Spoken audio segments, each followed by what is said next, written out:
Olha, eu quero falar agora de uma outra situação que deve ocorrer com mais frequência a partir de agora, mas o ministro deve deixar o governo para concorrer às eleições. Vamos então com o Igor Damasceno. Esse ministro é Silvio Costa Filho, que já formalizou a saída do Ministério de Portos e Aeroportos, né, Igor? Exatamente isso, Evandro. Mais uma vez, ótima tarde a você, a todos que estão no estúdio e a todos que estão nos acompanhando aqui no nosso 3 em 1. Esse foi um bastidor exclusivo que a gente adiantou na noite de ontem aqui na programação da Jovem Pan e que hoje o próprio ministro Silvio Costa Filho confirmou. Ele está de saída da esplanada dos ministérios, vai pedir demissão do Ministério de Portos e Aeroportos. E por quê? Porque ele quer se candidatar ao cargo de senador pelo estado de Pernambuco, ali no Partido Republicanos. Só que para isso ele precisa cumprir a lei eleitoral e pedir exoneração do cargo. Então Silvio Costa Filho afirma que vai pedir demissão ao presidente Lula até abril, que é o prazo máximo dado pela Justiça Eleitoral para que de fato a candidatura dele seja confirmada pelo Tribunal Superior Eleitoral. Silvio Costa Filho também já adiantou, Evandro, que ele tem um nome em mente para indicar ao presidente Lula. Seria um substituto ali na pasta de portos e aeroportos. Mas ele disse que esse é um assunto que vai mais lá para frente, que depois ele resolve isso, porque tem alguns assuntos mais urgentes da pasta para resolver. Não foi o que disse a nossa fonte aqui no Palácio do Planalto. Inclusive, o próprio ministro está neste momento aqui no Palácio do Planalto. Ele tem um encontro com o presidente Lula e, segundo adiantou a nossa fonte, o principal assunto sobre a mesa é justamente o sucessor dele no Ministério de Portos e Aeroportos. Então, oficialmente, ele disse que esse é um assunto mais lá para frente, mas, de acordo com as nossas fontes, nossos interlocutores aqui no Palácio, esse assunto está sendo resolvido agora no gabinete presidencial aqui do Palácio do Planalto. Digamos, numa linguagem mais popular, que Silvio Costa Filho ganhou uma certa moral com o presidente Lula por causa dos bons resultados apresentados na pasta de portos e aeroportos. E por causa disso, o presidente deve, então, ver tentar entender qual é a indicação de Silvio Costa Filho e, então, ver se realmente se encaixa para ser o novo ministro de Portos e Aeroportos.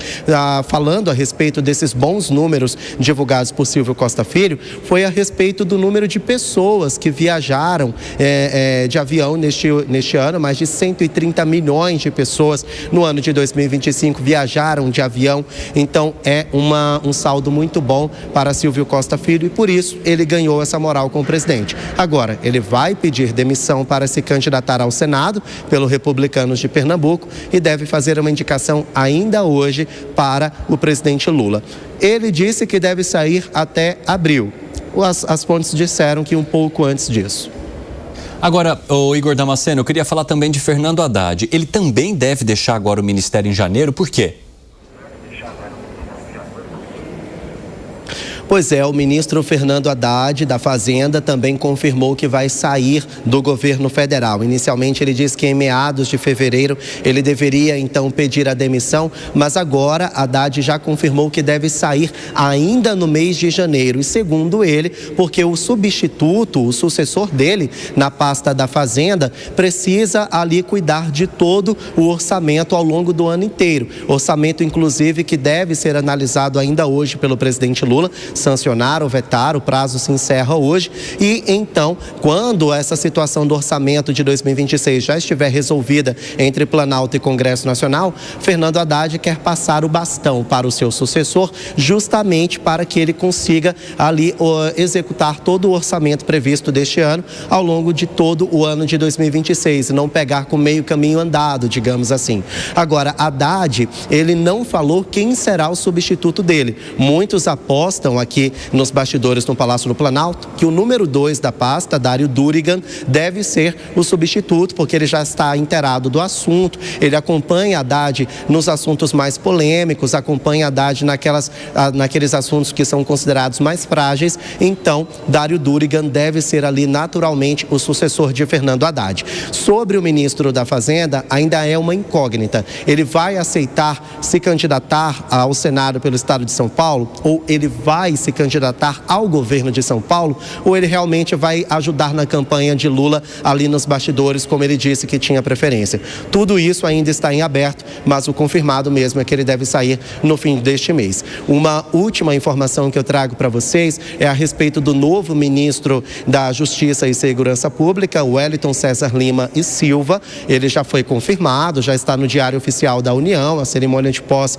já deve ocorrer nos próximos dias. Na reunião de ontem, pouco antes da confirmação, o presidente Lula pediu para ele focar na segurança pública. É um dos principais gargalos do governo federal, segundo as pesquisas de opinião pública. PEC da segurança e PL antifacção estão travados no Congresso, então Lula colocou como prioridade zero do novo ministro cuidar da segurança pública, destravar essas pautas no Congresso Nacional e que a segurança seja um dos grandes protagonistas, um dos principais temas do governo neste ano de 2026, claro, já mirando as eleições. Evandro. Muito obrigado pelas informações. Temos os bastidores aí também do nosso Igor Damasceno, que sempre está caçando alguma coisa para trazer para a gente no nosso 3 em 1 diariamente. Um abraço para você, Igor. Bom trabalho. Se tiver mais, é só chamar, meu amigo. Vamos discutir um pouquinho a saída dos ministros. Bom, não, vamos falar primeiro dessa história aí do PL antifacção, porque já seria a primeira missão do novo ministro Lima e Silva à frente do Ministério da Justiça. E essa é uma demanda que o governo precisa resolver, principalmente no ano eleitoral, né, Alan Gani? Com certeza, né? Aliás, o PL antifacção que virou o PL do Derrite, né? Então, até como campanha eleitoral, o governo precisa retomar as rédeas aí deste PL antifacção e entregar alguma coisa concreta em segurança pública. Por quê? Porque o grande calcanhar de Aquiles do governo é segurança pública. Entregou muito pouco, fez a tal PEC lá da segurança, que deixou muito a desejar, não entregou, não ofereceu resultados concretos. E aí é claro que este ministro, o novo ministro, já começa com uma grande missão num curto espaço de tempo. Evandro. Fala, Piperno. É claro que no caso da PEC, do PL antifacção, né?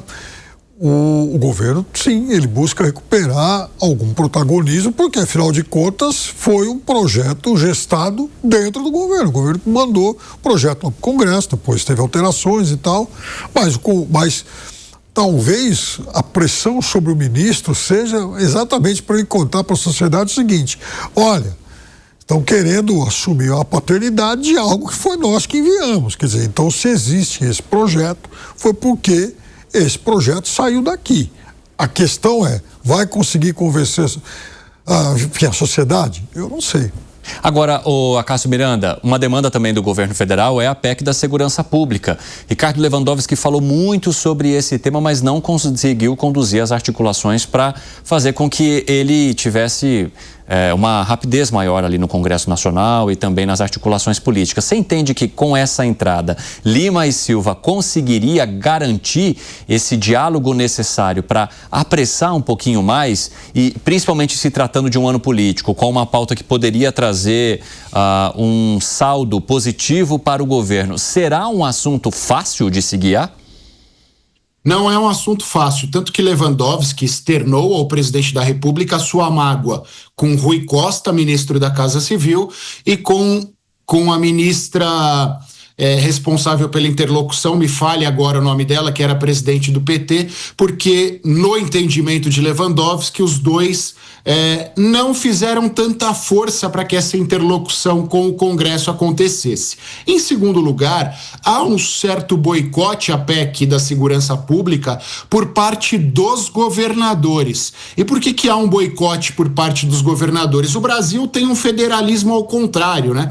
Normalmente, num federalismo, os poderes são concentrados nos estados e há um poder residual na União. Aqui é o contrário, o poder está concentrado na União e há um residual nos estados, que é o artigo 144, que fala sobre a segurança pública. Então, os governadores perderiam aquele único poder efetivo que eles têm, por isso boicotaram. Então, acho que Lima e Silva não terá vida fácil, pelo contrário, mas ele é uma indicação do ministro da Casa Civil. Talvez a primeira falha, que é a interlocução com o Congresso Nacional, talvez essa dificuldade deixe de existir. E dando um pitaco sobre a troca no Ministério de Portos, há uma grande probabilidade, pelo menos a classe política diz hoje, que Anderson Pomini, presidente da Autoridade Portuária de Santos, que é a maior entidade pública dentro do Ministério de Portos e Aeroportos,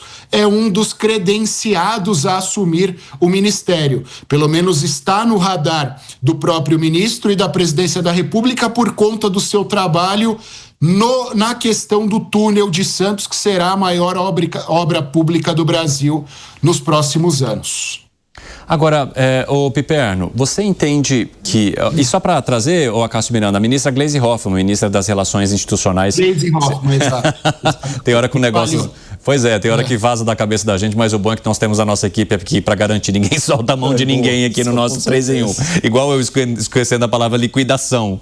Eu estava sendo dissolvido o banco, era a liquidação do banco. Agora, o Piperno, o Acácio Miranda traz um detalhe para a atuação do novo ministro, que seria talvez uma dificuldade política em termos de articulação no ano eleitoral, mas a facilidade de ter o apoio de integrantes robustos e do núcleo mais duro do PT. Então, pelo menos o fogo amigo ele não receberia. Você compreende da mesma maneira? Sim, até porque ele tem proximidade com o ministro Rui Costa. Também vem lá da Bahia. O ministro Rui Costa, tudo indica, vai ser candidato a senador. Então é outro que sairia do ministério. Eles trabalhariam pouco tempo juntos.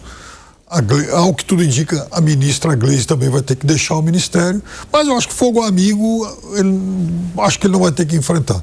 Bom, agora nós estamos recebendo aqui o pessoal da rádio. Bem-vindos, vocês que nos ouvem. Eu sou o Evandro Cini e seguimos juntos pela próxima 1 hora no nosso 3 em 1, que tem análise, crítica, opinião profunda e também sempre algumas discussões mais acaloradas que ajudam a enriquecer o nosso debate. Vamos juntos. E nós estamos discutindo agora a primeira missão, e esse é um bastidor do nosso Igor Damasceno lá de Brasília, que a primeira missão dada pelo presidente da República ao novo ministro Lima e Silva do Ministério da Justiça é fazer com que o PL antifacção e a PEC da Segurança Pública sigam em frente, seu Alangani. Muito difícil essa missão. Para falar a verdade, eu vejo que já é uma batalha bem perdida para o governo federal.